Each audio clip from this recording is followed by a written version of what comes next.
So I'm joining the hype, guys. If this video gets 500 likes in the first 5 days, I will give this phone away.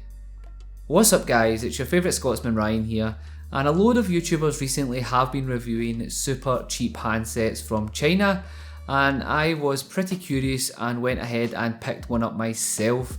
So I was opting for something below the $200 mark or around the £160 mark here in the UK, just to keep it budget friendly and see what it was like. So after using the device of my choice for around 2 weeks, this is my thoughts.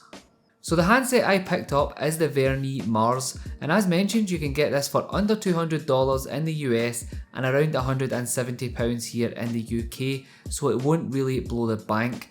And for the price tag, the Mars is actually packing some nice specs and hardware.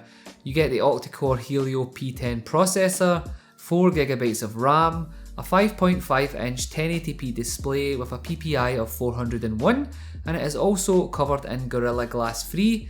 Has a 13 megapixel rear and 5 megapixel front facing camera, 32GB of onboard storage, but you can expand via micro SD cards up to 256GB, and it is also packing a 3000 mAh battery which does support quick charge. So on paper the Vernee Mars does look pretty impressive, but how is it as a daily driver?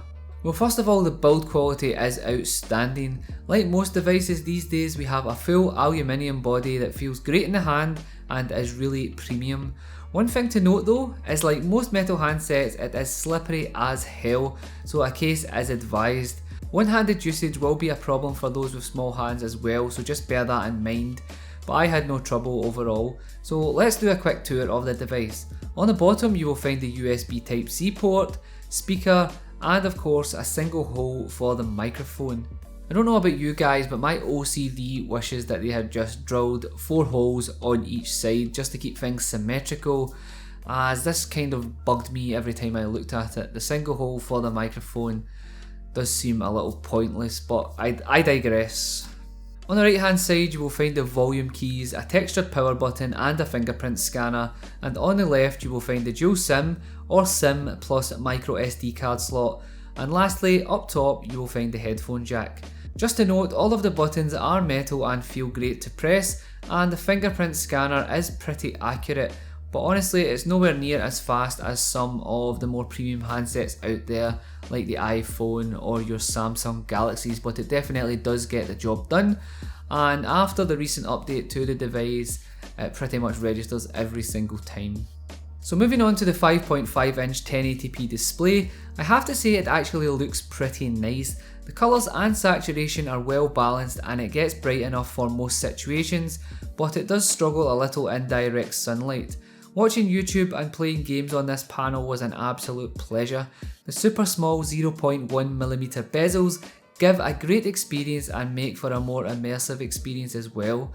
Overall, I'd say that while I love Quad HD panels, I could definitely live with this panel as a daily driver, and obviously being 1080p you are going to save on the battery life as well, so if battery life matters to you then this will be a huge bonus. Software wise we have a pretty close to stock Android experience, and the device did ship to me with Android 6.0 Marshmallow, but has since been updated several times and is now on 7.0 Nougat, or Nugget if you live in Scotland. Overall it looks great and there's practically no bloatware installed at all, which is nice, but for some crazy reason they have went ahead and used icons from old Android versions like the phone icon from Ice Cream Sandwich. Either way, it's hardly a problem with all the icon packs available out there, or you could just opt to throw Pixel Launcher on there like I did. Performance wise, you'll have zero issues with day-to-day usage. Everything is buttery smooth and multitasking is no issue at all. Gaming wise, the Helio P10 and 4GB of RAM handled pretty much everything I could throw at it, and even handled Modern Combat 5 with ease. I did however run into some issues with games like Asphalt 8, and if you go ahead and play on the highest settings then you might notice a few frame drops here and there, but if you crank it down to medium you'll have no issues at all. I just wanted to point that out just in case there is any Asphalt players out there. You will expect some stuttering, but medium settings, no trouble at all.